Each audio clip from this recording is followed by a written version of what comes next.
नमस्कार दोस्तों, स्वागत है आपका स्टडी फॉर सिविल सर्विसेज में। वीडियो को पूरा देखिए। कोई भी आपका फीडबैक है, कोई सजेशन है, तुरंत वीडियो में कमेंट करके जरूर बताइए। अच्छा लगे तो वीडियो लाइक जरूर कर लीजिए और ऐसे वीडियो लगातार फ्री में पाने के लिए चैनल को तुरंत सब्सक्राइब कर लीजिए और बेल आइकन को जरूर टैप कर लीजिए ताकि आगे भी सारे वीडियो आपको मिलते रहे। यूट्यूब में फॉलो करते हैं तो प्लीज ये वाला फ्री टेलीग्राम चैनल जरूर ज्वाइन कर लीजिएगा। सारे नोटिफिकेशन, सारे अपडेट यहीं पे आते हैं, ध्यान रखिएगा। स्टडी फॉर सिविल सर्विसेज का कोई भी पेड ग्रुप अगर आपको ज्वाइन करना है तो सिर्फ 85648096960608975523864455 यही नंबर है हमारे, सिर्फ जहां पे कॉल या व्हाट्सएप कर सकते हैं। इंस्टाग्राम पे हमारा पेज जरूर फॉलो कर लीजिएगा, स्टडी फॉर सिविल .सर्विसेज है। ट्विटर पे हमको जरूर फॉलो कर लीजिएगा, @study for civils है। दोस्तों, ऐसे राइटिंग का हमारा सीक्वेंस लगातार चल रहा था। यूपीपीसीएस के मेंस एग्जामिनेशन के उद्देश्य से ये कई सारे इंपॉर्टेंट टॉपिक दिए जा रहे थे। तो आज का हमारा टॉपिक है, ये देख रहे हैं आप, नेचुरल फार्मिंग, और उसके साथ हमने जोड़ दिया है सस्टेनेबल डेवलपमेंट को, क्योंकि सस्टेनेबल डेवलपमेंट गोल्स हमें 2030 तक अचीव करने हैं। कम से कम 100% नहीं तो मैक्सिमम करना है, जितना हम कर सकते हैं। बीच में कोविड या पेंडेमिक की वजह से तमाम बाधाएं आई। अब यहाँ कृषि के क्षेत्र में भी बात की गई थी, मतलब जो डेवलपमेंट गोल्स हैं उन्हें अगर आपने ध्यान से देखा होगा तो उसमें एक पर्यावरण आधारित और पर्यावरण के लिए जो उपयुक्त कृषि है उसकी बात की जाती है। तो इसीलिए यहाँ मैटर उठता है नेचुरल फार्मिंग का, और ये काफ़ी चर्चा में है, हॉट टॉपिक।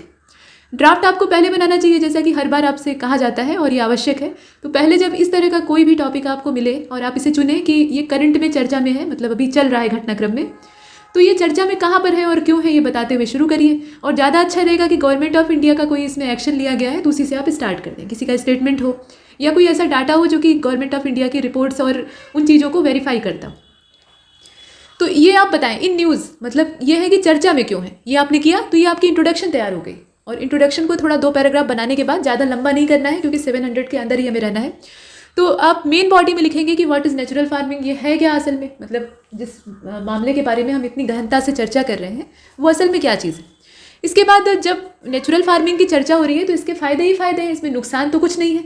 जब हम नेचर के साथ रहकर या नेचर के साथ अपना सामंजस्य बिठाकर कोई भी काम करते हैं, चीज़ों को करते हैं, विशेष रूप से एग्रीकल्चर जैसी चीज़, तो इसमें तो सिर्फ फ़ायदा ही हो सकता है। तो इसलिए इसके जो बेनिफिट हैं, मतलब बेनिफिशियल ये है, और इन्वायरमेंट के लिए विशेष रूप से, इन्वायरमेंट सुरक्षित रहेगा तो हम भी रहेंगे, तो इसको आप लिखेंगे, इसके फ़ायदे गिनाएंगे।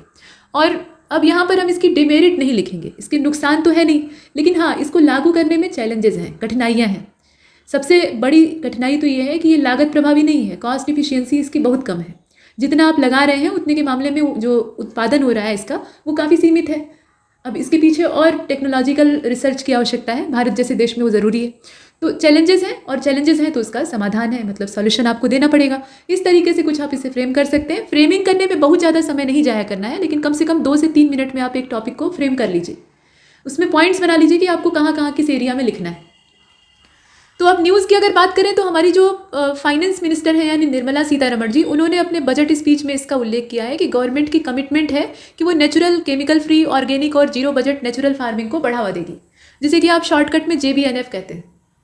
तो ये बजट स्पीच में दोहराया गया है, और गवर्नमेंट ऑफ इंडिया ने न जाने कितनी बार इसे रिपीट किया है, अलग अलग जो इनके मिनिस्टर हैं या मिनिस्ट्री है उनके माध्यम से। और ये ज़रूरत भी है, क्योंकि भारत जो है वो एग्रीकल्चर के ही मतलब भारत की जो इकोनॉमी है वो पूरी तरह से एग्रीकल्चर पे ही बेस है। भले ही इंडस्ट्रियाँ हमने डेवलप कर रखी हैं, इंडस्ट्रियल डेवलपमेंट अच्छा खासा हो गया है, कॉमर्शियल सेक्टर में भी हमने अच्छे काम किए हैं, लेकिन अभी भी एग्रीकल्चर की वजह से ही हम खड़े हैं। ये सत्य है और हमें स्वीकार करना चाहिए। और पूरी दुनिया को अगर देखा जाए, कितना भी हम तरक्की कर लें, कितने भी एडवांस हो जाएं, तमाम नई नई चीज़ें जान लें, लेकिन खाएंगे तो अनाज ही, और जो अनाज पैदा होगा वो ज़मीन से यानी खेतों से पैदा होगा। यानी उसके लिए कोई ना कोई कृषक होगा, किसान होगा, जो कि वहाँ पर फार्मिंग का काम करेगा और अनाज उत्पादन करके लोगों को देगा, खिलाएगा। इसीलिए किसान को अन्नदाता कहा जाता है। तो ये एक बहुत बड़ा काम है, बहुत पुरुषार्थ का काम है और बड़े धैर्य का काम है। तो इस तरह के काम में हमारे देश की स्थिति क्या है कि हमारी तो पूरी इकोनॉमी ही उसी पर आधारित है ज़्यादातर। तो हमारे यहाँ की किसानों की दशा ये है कि वो मौसम आधारित है, मतलब मौसम पे ही ज़्यादातर निर्भर है। और आजकल जो क्लाइमेट चेंज इतना रैपिडली हो रहा है उसकी वजह से उन्हें बहुत ज़्यादा नुकसान हो रहा है। समाज की स्थितियाँ बदल रही हैं, लोग ग्रोथ करने के चक्कर में पीछे पीछे जो शहर, मतलब इंडस्ट्रियलाइजेशन हो रहा है, या ये कह लीजिए कि पूरे शहरीकरण हो रहा है चारों ओर, उसके पीछे भाग रहे हैं। तो किसानों का भी मन लुभा रहा है कि इस घाटे को हम क्यों झेलें, हम भी शहर की ओर चलें, कुछ कमाएं खाएं उधर ही। तो वो गाँव से पलायन कर रहे हैं, गाँव खाली हो रहे हैं, शहर में क्राउड बढ़ती जा रही है। तो जो गांव खाली हो रहे हैं वहाँ पे किसान वहाँ से पलायन कर रहे हैं असल में। मान लीजिए कि जो पुश्तैनी तौर पे वहाँ रहने वाले किसान थे वो वहीं टिके हुए हैं, लेकिन उनके जो लड़के बच्चे हैं वो वहाँ नहीं रहना चाह रहे हैं। वो अपने बेटों को बाहर कमाने के लिए भेज दे रहे हैं, अपने खेती का जो बोझ है उसको जब तक जी रहे हैं तब तक संभाले हुए हैं। और जो बचे कुचे खेत हैं उन्हें नष्ट किया जा रहा है, चाहे वो रोड बनवाने के नाम पे हो, चाहे फिर मकान बनवाने के नाम पे हो। तो कुल मिलाकर खेती की स्थिति में बड़ा ही आगे एक खतरनाक मोड़ आता हुआ दिखाई दे रहा है। अन्न ही नहीं रहेगा तो हम खाएंगे क्या और जिएंगे क्या, ठीक है। तो नेचुरल फार्मिंग की ओर गहराई से ध्यान देने की आवश्यकता है, और यही वजह है कि हजारों बार गवर्नमेंट ऑफ इंडिया इस बारे में रट रही है, मतलब इसकी चर्चा हो रही। अब यहाँ ये कहा गया कि ये थर्ड टाइम है, अब यहाँ तो गिन लिया गया कि थर्ड टाइम है, वैसे न जाने कितनी बार अपनी स्पीच में कहा गया होगा। तो थर्ड टाइम है कि लास्ट 4 बजट स्पीचेस में कि 0 बजट वाली जो फार्मिंग है उसकी बात की जा रही है। मतलब जो किसान के पास संसाधन है उसी का प्रयोग करके हम नेचुरल फार्मिंग करें, यानी नेचर पे बेस होकर काम करें, जैसे कि पहले करते थे। अब ये आज के बदलते हुए समय में संभव है कि नहीं है, इसको भी हम देखेंगे। अब यहाँ आप देखिए कि natural farming is the art of working in harmony with nature to get more result with less resources. पहले के जो किसान थे, गंगा यमुना का मैदानी क्षेत्र था उत्तरी भारत में, तो वहाँ ऐसे बीज फेंक देते थे और ज़मीन इतनी ज़्यादा फर्टाइल थी कि जम जाता था, मतलब फसल पैदा हो जाती थी, दाने आ जाते थे, उसको अपना इस्तेमाल कर लेते थे। अब इतनी बार वहाँ पे फार्मिंग का काम हो चुका है, और इनफैक्ट पूरे इंडिया में, कि फर्टिलाइज़र का बेहिसाब इस्तेमाल, उसके अलावा ऊपर से जो पेस्टिसाइड है उनका प्रयोग, कि मिट्टी जो है वो निर्जीव हो गई, उसकी ऊपरी परत में बहुत कुछ बचा नहीं है। तो अब बेहिसाब उर्वरक झोंक कर खेती हो रही है, संसाधन ज़्यादा लगाने पड़ रहे हैं, उसके बावजूद जो आउटपुट है वो थोड़ा है, और पर्यावरण नष्ट हो रहा है अलग से। और यही चलता रहा, अगर हम लगातार इसी तरीके से काम करते रहे तो कुछ समय बाद मिट्टी बंजर हो जाएगी, और ये खतरा बहुत भयानक है। तो इस तरह की स्थितियों से बचने के लिए हम नेचर पर बेस होकर, नेचर के साथ अपने तालमेल को बिठाकर, बहुत ही कम संसाधनों में, मतलब जो हमारे पास है उसी का उपभोग करके नेचुरल फार्मिंग को बढ़ावा दे सकते हैं। अब ये है, however this exercise has not been successful so far in reducing yield and improving the income of farmer much.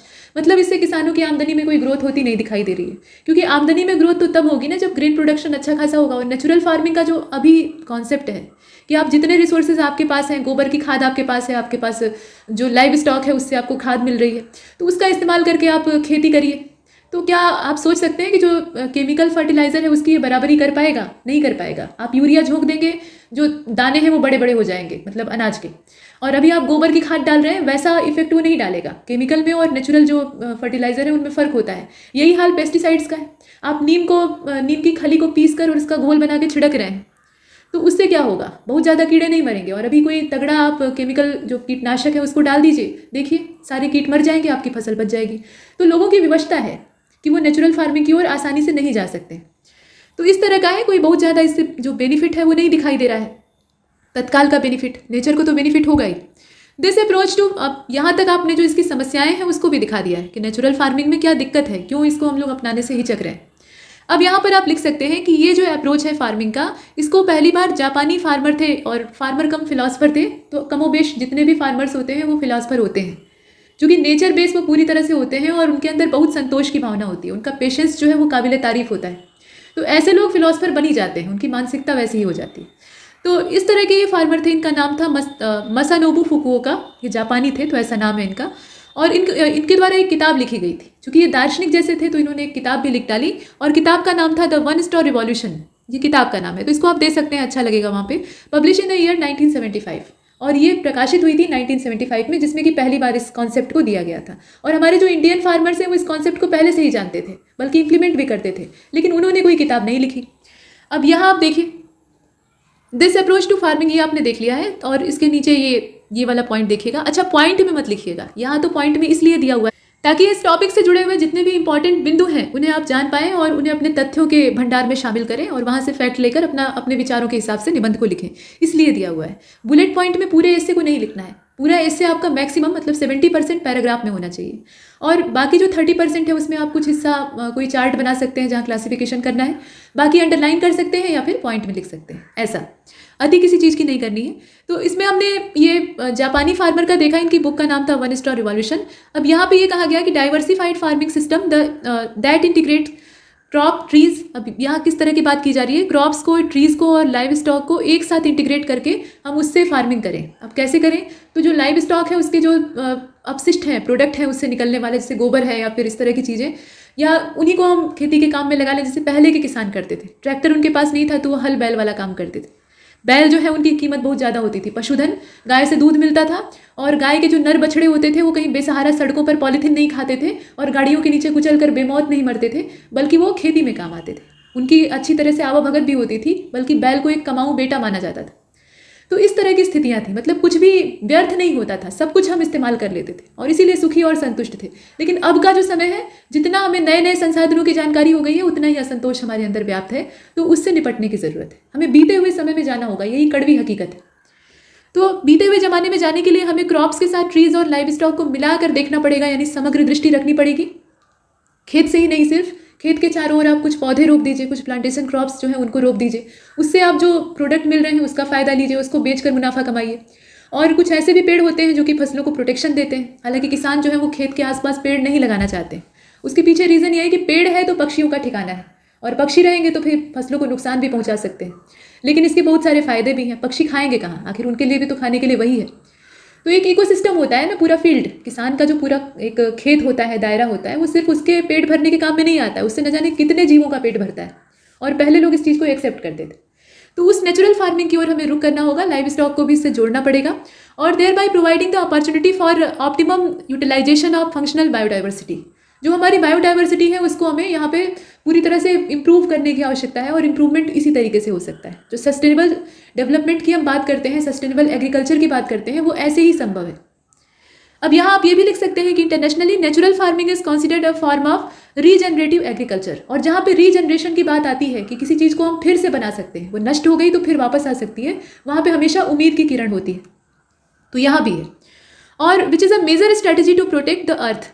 It promises to increase farmers' income with diverse benefits such as restoration of soil fertility and environmental health, and reduction of migration of greenhouse gas emission. अब green house gas emission जो है उसको भी reduce करने में ये अपनी भूमिका दे सकती है, सॉयल फर्टिलिटी को मेंटेन करने में अपनी भूमिका निभा सकती है, इन्वायरमेंट को पूरी तरह से ये बैलेंस करेगी। ये समझ लीजिए कि नेचुरल फार्मिंग जो है वो हमारी प्रकृति के लिए एक टॉनिक की तरह से, जैसे हम लोग हेल्थ सप्लीमेंट लेते हैं, आप प्रोटीन की कमी है तो प्रोटीन एक्स खा रहे हैं, मल्टीविटामिन खा रहे हैं विटामिन की कमी को दूर करने के लिए, तो उसी तरीके से ये भी है, ये प्रकृति के लिए एक मल्टी मिनरल मल्टीविटामिन। अब natural farming in India, Bharat में क्यों? क्योंकि भारत के ही संदर्भ में हम बात कर रहे हैं और भारत में कृषि का महत्व कितना है वो आप जानते हैं। तो नेचुरल फार्मिंग जो इंडिया में है उसमें परंपरागत कृषि विकास योजना ये गवर्नमेंट के द्वारा चलाई जा रही है, और इसमें Indian natural farming system program जो है वो इसी का सब प्रोडक्ट है।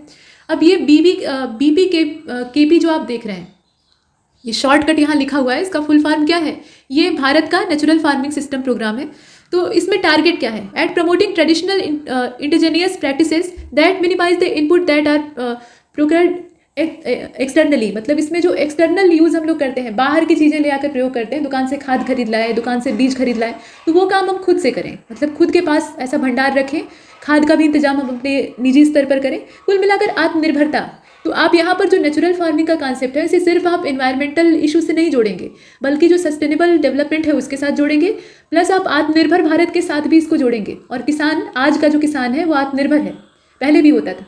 बाकी जो पेशे हैं उसमें आप किसी न किसी के ऊपर डिपेंडेंट होते हैं, लेकिन किसान के पास अपना पूरा भंडार होता है। अगर बाहर से उसे कोई भी हेल्प ना मिले तो भी वो जी खा सकता है, कम से कम अपने तो जीवित रह ही लेगा और आसपास के कुछ लोगों को जीवित रख सकता है। तो कोविड के पीरियड में ये बहुत अच्छे से लोगों को रियलाइज़ हुआ है। अब इसके बाद आप देखिए, यहाँ एक विषय की बात हो रही है जो कि है सब मिशन ऑन एग्रो फॉरेस्ट्री। अब ये एग्रो फॉरेस्ट्री जिसे आप कृषि वानिकी कहते हैं, मतलब आप किसान बने हुए हैं, आप खेती कर रहे हैं और उसके साथ साथ आप जंगल उगाने और जो फॉरेस्ट्री है उसको भी प्रोत्साहन दे रहे हैं। इससे अच्छा क्या हो सकता है? तो कुछ इस तरह की क्रॉप आप बोइए जिसके साथ आप कुछ प्लांट लगा सकें, मतलब प्लांटेशन कर सकें, और वो प्लांट जो है वो प्लांटेशन क्रॉप्स का काम करेंगे, मतलब उससे भी आपको उत्पाद प्राप्त होंगे और ऐसे उत्पाद होंगे जो कि आपका लाभ बढ़ाने का काम करेंगे, मतलब आपकी इनकम में ग्रोथ होगी। तो इस तरह का काम आप करके जो फार्मर्स हैं उनकी इनकम को डबल कर सकते हैं, जैसा कि प्लान गवर्नमेंट का था 2022 तक, जो कि अचीव नहीं हो पाया। अब यहाँ ये भी है कि which are beneficial not only with a view of climate resilience and providing an additional source of income to the farmers. दोनों तरीके से ये काम कर रहा है, दोनों हाथों में लड्डू, मतलब नेचर को भी हम इंप्रूव कर रहे हैं, उसको भी सपोर्ट दे रहे हैं, प्लांट लगा रहे हैं तो, और उसके साथ साथ किसानों की इनकम में भी ग्रोथ हो रही है। इसके साथ साथ यहाँ ये भी कहा गया कि but can also provide improve feed stock for would based industry and herbal industry. तो इससे सिर्फ इतना ही फ़ायदा नहीं है, उसके अलावा जो वुड बेस्ड इंडस्ट्री है, लकड़ी के डिमांड वाली इंडस्ट्री है, जहाँ लकड़ी वाला ही काम है, इमारती लकड़ी का काम है या कुछ ऐसा, तो उसको ये सपोर्ट करेगा, प्लस हर्बल जो डाइवर्सिटी है उसमें बढ़ावा देगा, हर्ब्स हैं तो वो बढ़ावा देंगी। The national mission on sustainable agriculture, ये देखिए इंपॉर्टेंट है तो इसको आप अंडरलाइन कर सकते हैं, सिर्फ कुछ वर्ड्स को अंडरलाइन करिए, पूरे सेंटेंस को नहीं। Has been launch on develop, यहाँ आप देख रहे हैं develop, demonstrate and disseminate technologies to make agriculture resilience to the adverse effect of climate change। तो इस तरीके का हम बहुत सारा इसमें काम कर सकते हैं, सरकार कर भी रही है लेकिन उसका कोई सार्थक अभी तक रिजल्ट नहीं दिखाई दे रहा है। तो इसके जो फायदे हैं वो धीमी गति से सामने आते हैं। अब यहाँ ये भी है कि राष्ट्रीय कृषि विकास योजना जो है इसने यहाँ देखें has receive 4.2 times as compare to the previous year allocation of 10,433 crore in budget for the year 2022-23। चूँकि सरकार इस दिशा में काफ़ी जागरूक है तो बजट एलोकेशन भी इसके लिए अच्छा खासा हो रहा है। अभी पिछली बार की तुलना में ये काफ़ी ज़्यादा है, 4 गुने से भी ज़्यादा है, और 10,433 करोड़ इस बार जो एलोकेशन है वो हुआ है, which will year mark fund for all on the ground implementation of chemical free farming. तो केमिकल फ्री फार्मिंग ये पहला लक्ष्य है। Chemical free farming natural farming नहीं है, वो नेचुरल फार्मिंग की दिशा में सिर्फ एक स्टेप है कि पहले तो हम केमिकल से निजात पाएँ, और उसके बाद जब केमिकल से निजात पा लें तो जितने हर्बल नेचुरल प्रोडक्ट हैं उनका इस्तेमाल करके हम आत्मनिर्भर बन जाएं, सेल्फ डिपेंडेंट बन जाएं, खुद भी खाएं, दूसरों को भी खिलाएं और नेचर को भी संपोषित करें। तो इस तरह की स्थिति वो आगे की है। पहले हम केमिकल से निजात पाएंगे, तो वो केमिकल फ्री होने की बात यहाँ पर की जा रही है। Community institution can be leverage for spreading awareness, inspiration and social support. अब इसमें जो कम्युनिटी इंस्टीट्यूशन है वो इंस्पिरेशन देने का काम कर रहे हैं, लोगों को अवेयर कर रहे हैं, सोशल सपोर्ट की दरकार कर रहे हैं और दे भी रहे हैं। There is a need for government to develop an ecosystem where farmer can learn from each other and support each other as they move towards any transition in the agriculture sector। Farmers को इसमें कुल मिलाकर जोड़ना होगा क्योंकि base line तो वही है, खेती वही करेंगे, सरकार तो खेती नहीं करेगी, और जो शहरी लोग हैं जो कि कमा खा रहे हैं वो भी नहीं खेती करेंगे। जो किसान इसमें पुश्तैनी धंधे में लगा हुआ है वही करता है और उसी के वश की भी बात है। तो उनके पास पूरा सामर्थ्य है, अब उनको जागरूक करना होगा, उन्हें बताना होगा कि नेचुरल फार्मिंग कैसे की जाती है, और उन्हें ये नहीं बताना होगा कि नेचुरल फार्मिंग जो है वो इन्वायरमेंट की लंबी चौड़ी किताबों और दस्तावेजों में लिखी हुई है। उन्हें ये बताना होगा कि उनके पुरखे उसी तरीके से खेती करते थे, उनके जो पुरनिया लोग थे, जो उनके दादा परदादा थे या उससे भी पीछे के दादा लोग थे, वो उसी तरीके से खेती करते थे। तो उस तरीके की ओर उन्हें लौटना होगा और इसमें नुकसान नहीं है, इसमें फ़ायदा है, ये उन्हें बताना होगा। क्योंकि जब आप उनसे ये कहेंगे कि भाई पुराने ढर्रे की खेती करो जैसे पहले होती थी, तो उसके बाद उनका ये तर्क होगा कि तब हम खाएंगे क्या, अनाज पैदा ही नहीं होगा, हमारे भर ही नहीं होगा, हम बेचेंगे और बाकी चीज़ें कहाँ से होंगी। तो उनको ये समझाना होगा कि इसमें फ़ायदे हैं अगर इसे जरा सा बुद्धिमानी से किया जाए, थोड़ा टेक्निकल इसमें सपोर्ट लेकर किया जाए।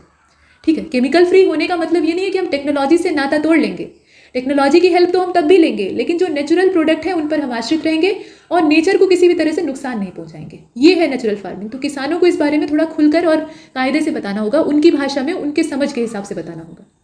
तो ये चीज़ गवर्नमेंट को नहीं करनी है, ये जो स्थानीय स्तर के इंस्टीट्यूशन है उनको करनी है और गवर्नमेंट को इस दिशा में प्रयास करना है। Along the developing curriculum in agricultural university, there is a need to enhance the skill of agricultural extension workers in relation to sustainable agricultural practices। तो कुल मिलाकर सस्टेनेबल एग्रीकल्चर की जो ये प्रैक्टिसेस हैं ये तभी वर्क करेंगी जब इसमें जो एकदम इसकी बैकबोन है यानी फार्मर्स वो जुड़ें, और अभी वो नहीं जुड़ पा रहे हैं। कुछ किसान जुड़ रहे हैं लेकिन मैक्सिमम अभी वैसे ही हैं जो कि एक ट्रेडिशनल तरीके से वही केमिकल फर्टिलाइज़र और तमाम चीज़ों का इस्तेमाल करके खेती कर रहे हैं, और उनका भी रुझान धीरे धीरे कम हो रहा है। जब पैदावार प्रभावित होती है तो किसान निराश होता है, और पेशेंस तो उसके अंदर है लेकिन जो उसके आगे की जनरेशन है उसका वो भविष्य खेती में नहीं देख पा रहा है, उन्हें शहरों की ओर भेज दे रहा है, वहाँ अलग से क्राउड क्रिएट हो रहा है, अनएम्प्लॉयमेंट का जो दबाव है वो बढ़ता जा रहा है। तो ये स्थितियाँ बिगड़ न जाएँ इससे पहले सरकार को कुछ ज़रूरी कदम उठाने होंगे। जो कदम अभी उठाए जा रहे हैं वो पर्याप्त तो नहीं है, इस तरीके से आप लिख सकते हैं। ठीक है, तो इसमें इतना ही, तब तक के लिए नमस्कार।